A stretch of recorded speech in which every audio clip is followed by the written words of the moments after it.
Michael Cedars. I am in private practice in Oakland and have been since 1987. I was president of CSPS in 2004 and 2005. I realized that when I was in surgery training. My daddy was a general surgeon back in the days when general surgery was very general. And when I came into training, general surgery had been pared down. It was mostly surgery of the belly and maybe the thyroid. And it became obvious to me that plastic surgery is surgery all over the body, head to toe, inside, outside, male, female, uh, all ages, from premature neonates to the elderly. And it was just clearly the most interesting area of medicine. It's a little bit biased perspective. At this point in my practice, I don't do anything I don't enjoy. I've always liked that plastic surgery has so many areas that are not standardized. One's often called on to figure something out, figure a way to deal with a specific problem that draws on various elements that we've learned, but requires a specialized approach for the particular patient's problem. And that's always been something that I found satisfying. How do I close this hole on the face once this skin cancer has been removed? What are the three ways this can be done, and why would I choose this one instead of that one? And how do I arrange that so it fits this person's face and does what they need to have done?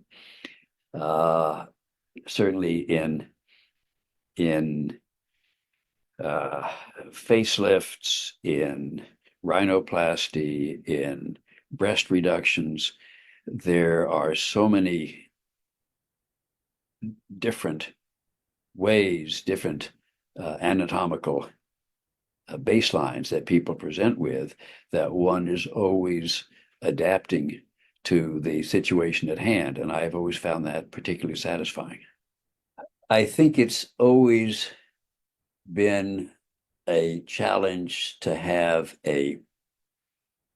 find that something doesn't work out like you thought it would, and have to figure out a solution on the fly, whether it's while one is in the operating room or afterwards on reflection.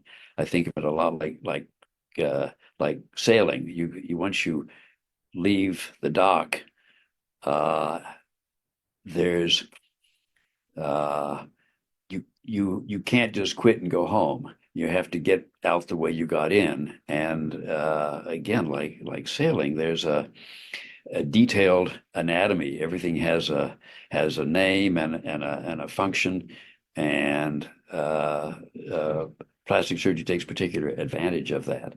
Really worked my way up, I suppose, from just being involved with the organization for many years in different positions.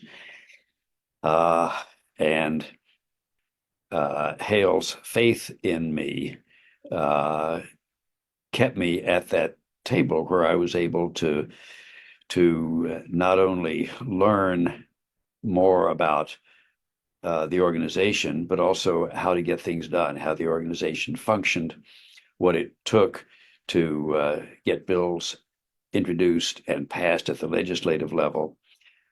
And because of the importance of CSPS to monitoring and maintaining the practice environment, I found it was worth devoting time there, and that was eventually recognized, and I was able to get on the track to become president, which has now been 20 years ago. I think that medical students need to first pay attention to what any area of medicine is like to practice. The Because medical students come in as lay people, and they have a layperson's image of what plastic surgery or any field happens to be. I suspect that most of them think about cosmetic surgery, and then they're ignoring the half of plastic surgery that's reconstructive. And so I think going into plastic surgery, setting that as a goal when you're 23, may not make you happy in the long run. Hold on to the people that have done these things before and take advantage of them. Ask their advice. They'd like to be asked, and the organization can learn a lot by continuing to avail themselves of them.